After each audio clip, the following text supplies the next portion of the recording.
그런데 다시 한번 말씀드립니다마는 어제까지 그리고 오늘까지 이장님은 저에게 이 관리기 보조 사업 신청에 대해서 아무런 연락이 없습니다. 안녕하세요, 농담TV입니다. 어제 저녁 나절에 제가 문자를 한 통 받았습니다. 내용을 말씀드리자면 2020년 농업용 관리기 등 소형 농기계 지원사업 보조금 교부 결정 통보라는 제목의 문자를 받았는데, 제가 올해 2월 말쯤에 관리기 보조 사업을 신청했고 그 대상자로 선정되었다라는 내용입니다. 금액을 말씀드리자면 예년에는 100만원씩 지원을 했던 것으로 알고 있는데, 올해는 사업비가 늘어서 150만원씩 지원해주는 사업입니다. 이상과 같은 내용의 관리기 지원 사업에 다행스럽게도 제가 선정이 되었습니다. 그런데 혹시 트랙터를 구입하지 않고 왜 관리기를 구입을 하느냐, 이렇게 생각하시는 분도 계실 수 있는데, 그것은 제 나름대로의 정해놓은 농기계 수요 한계, 이렇게 말씀드릴 수 있을 것 같습니다. 저는 제가 처한 환경에서 농업소득을 기반으로 아이들을 양육을 해야 된다든가 아니면 주택 구입을 해야 된다든가 이러한 필요는 없습니다. 또한 제가 농업을 통해서 이것을 사업화해서 일정 규모 이상의 수익을 창출해 내야겠다, 그러한 목적으로 농사를 짓는 것이 아니기 때문에 제가 정한 농기구 수요의 한도는 관리기까지입니다. 고가인 트랙터를 구입해서 제가 농사 짓는 규모를 확대할 생각이 없습니다. 그래서 제가 스스로 정한 규모는 관리기를 이용해서 작업이 가능한 정도까지만 농사를 짓겠다라는 것입니다. 간혹 근처에 사는 친구들이 오가면서 트랙터로 일을 도와주는 경우도 있기는 한데, 어디까지나 제가 정한 규모는 관리기로 작업이 가능한 선까지입니다. 그렇기 때문에 관리기를 구입하기로 결정한 것입니다. 제 이전 영상들을 시청하신 분들은 아실 수 있겠습니다만 저는 이미 관리기가 있습니다. 그리고 거기에 따른 부속기도 거의 다 갖추고 있습니다. 그런데 왜 추가적으로 한 대를 더 구입을 하느냐, 이러한 생각을 하실 수가 있는데, 제가 여기 들어와서 살펴보니까 이 동네에 이장을 했던 분들, 저에게는 동네 형들인데, 그리고 친구도 있고 동네 아주머니도 계시고, 그런데 이분들이 농사를 주업으로 하지 않는 분들인데도 관리기 보조 사업을 받아서 거의 모두가 한 대씩 구입을 하신 것 같습니다. 이쪽이 도시지역과 가깝다 보니까 전적으로 생업을 농사에 의존하는 분들은 거의 없다고 볼 수가 있습니다.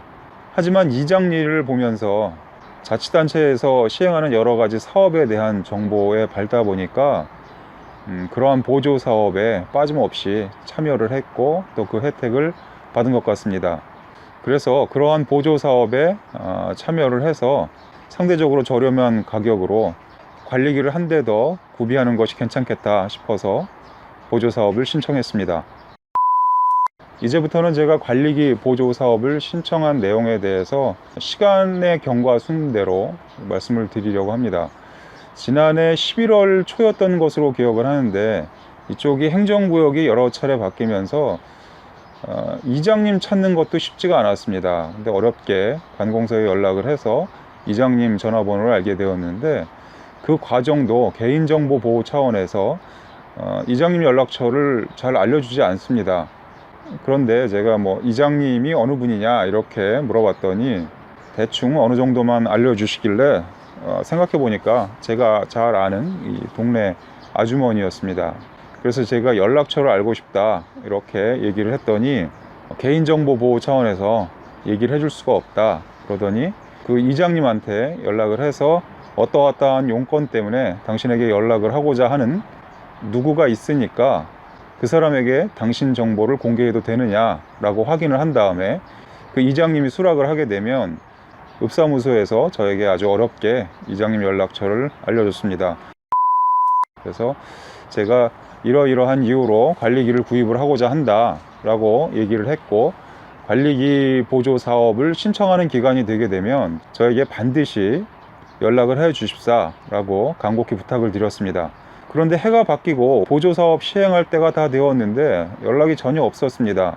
그래서 아무래도 이장님을 통해서 제가 간접적으로 연락을 받는 것보다 직접 경기도나 이쪽 화성시청에 문의하는 것이 낫겠다 싶어서 화성시 농업정책과에 제가 연락을 해봤습니다.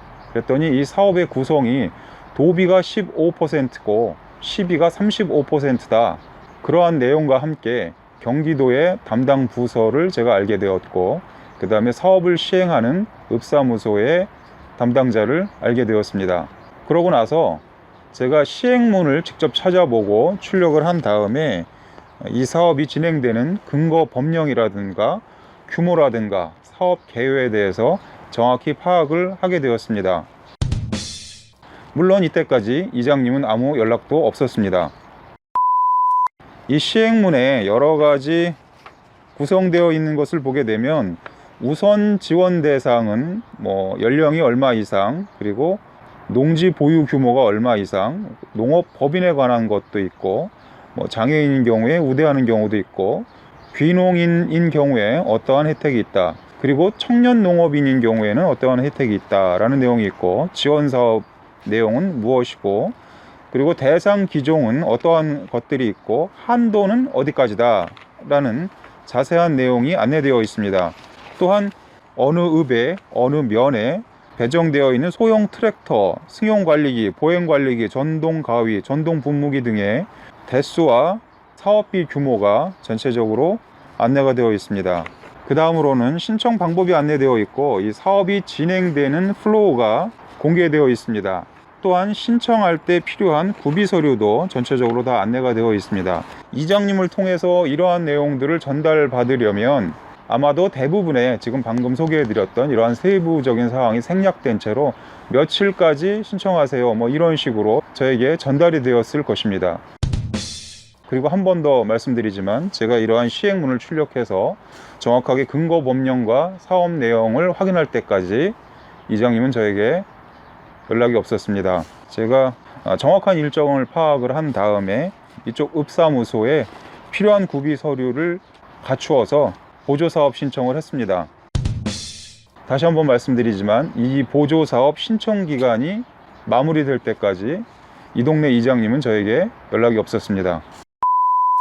중간에 하나 정보가 될까 싶어서 말씀을 드리는데, 저는 거주지가 수원입니다. 그리고 이쪽 농장은 수원시와 경계 지역이긴 한데 어디까지나 행정구역은 화성시에 위치해 있습니다. 도비가 15% 포함이 되어 있고, 그리고 시비가 35% 포함이 되어 있기 때문에 저는 경기도에 거주하고 있기 때문에 사업 대상자가 됩니다. 그리고 농기구를 어디에 보관하느냐가 기준이 됩니다. 저는 농장이 화성시에 위치해 있기 때문에 저는 화성시에 신청을 하면 됩니다. 대략 한 일주일 정도 전에 읍사무소의 산업팀 담당자로부터 문자가 왔습니다. 대상자로 선정이 되었으니까 지방세 체납 사실이 있는지 확인해 달라라는 내용이었습니다. 그래서 정부24 사이트에 들어가서 저의 지방세 체납 사실이 없음을 확인한 다음에 최종적으로 소형농기계 지원 보조금 교부 신청서를 제출했습니다. 그 후 어제 제가 최종적으로 사업 대상자에 선정되었다라는 통보를 받았습니다. 그런데 다시 한번 말씀드립니다만은 어제까지 그리고 오늘까지 이장님은 저에게 이 관리기 보조 사업 신청에 대해서 아무런 연락이 없습니다. 물론 전국의 많은 이장님들은 아주 충실히 그리고 성실히 그 임무를 수행하고 계시리라고 생각을 하는데, 간혹 그리고 덜어 혹은 0.01% 미만의 이장님들은 이런 일에 대해서 사업을 신청하는 사람과 인식이 많이 다른 것 같습니다. 제가 전반부에도 말씀을 드렸다시피 이 동네 이장 일을 했던 동네 형들은 대체적으로 거의 다 관리기 보조 사업을 본인은 받은 것으로 제가 알고 있는데, 이렇게 저처럼 그 보조 사업을 신청하고 싶다라고 개별적으로 이장님에게 연락을 해서 말씀을 드리게 되면 적어도 제 경우에는 아무런 연락을 오늘 날짜까지 받지 못하고 있습니다. 당연히 본인들 그 생업이 바쁘고 그래서 누락이 될 수도 있고, 그리고 그분의 일상의 우선순위에서 이 일이 많이 밀렸을 수도 있긴 한데 어딘가 제대로 돌아가지는 않고 있다라는 그러한 생각이 듭니다. 그리고 제가 여러 가지 일을 겪으면서 이 기초적인 지방 행정에 대한 신뢰와 기대가 났습니다. 그렇기 때문에 제가 직접 시행문을 찾아보고 공고를 확인한 다음에 그 절차를 혼자서 진행한 이유이기도 한데, 다행히 아주 성실하고 유능한 이장님을 만나는 경우에는 저와 입장이 많이 다를 수도 있는데, 혹시 저와 비슷한 경우에 처할 수도 있기 때문에 이러한 지원 사업 같은 것은 가능하면 직접적으로 지방자치단체 홈페이지에 공고 고시란에 들어가서 이 사업 시행문을 출력을 하신 다음에 본인이 직접 이 사업을 쭉 따라가는 것이 더 좋다고 생각합니다. 이 관리기 보조 사업에 대해서 제가 겪었던 이러한 일은 아마도 저에게 국한된 것이고 아주 극소수의 케이스에 불과할 것이라고 보는데, 또 반대로 대다수의 99.9% 이상의 많은 전국의 이장님들께서는 아주 성실하게 이러한 일들을 지역민들에게 전달을 하고 여러 가지 번거로운 일들을 대신 해결해 주고 뭐 이런 일들을 하고 계실 텐데, 그리고 또 저처럼 불행한 경우에는 제대로 전달이 안 될 수 있으니까, 결론적으로 말하자면 이러한 보조 사업은 직접 챙기는 것이 가장 정확하고 폭넓은 정보를 구할 수 있다. 따라서 제3자를 의존하거나 거치지 말고 직접 챙기고 확인하는 것이 무엇보다 중요합니다. 지금까지 농담TV였습니다. 시청해 주셔서 감사드립니다.